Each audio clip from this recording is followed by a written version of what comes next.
My worst experience on tour was stumbling upon a horrific, sickening page called Human Experiments. I don't remember where exactly I found it.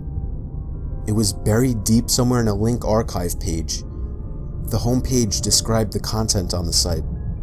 I was distraught at what I was reading. It said in a red, bloody font, "The experiments conducted for this website are to prove that not all humans are born equal.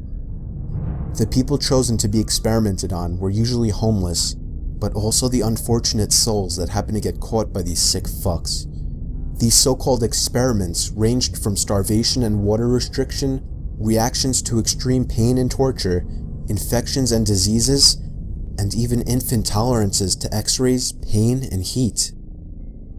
I had seen all those horrific shock videos like 3 Guys, 1 Hammer, so I thought I would be prepared for what I was going to see, but I wasn't.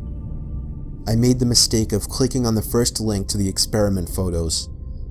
I honestly had to retain the urge to puke.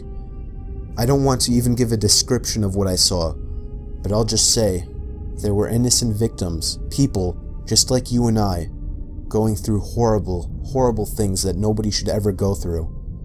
Against my better judgment, I scrolled the entire page, and it only got worse.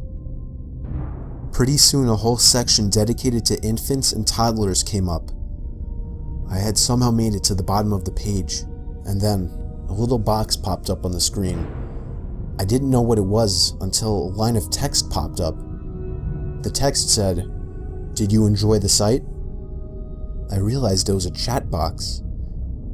I typed, "Who is this?" The stranger promptly replied, evading my question by saying, "What was your favorite part of the site?"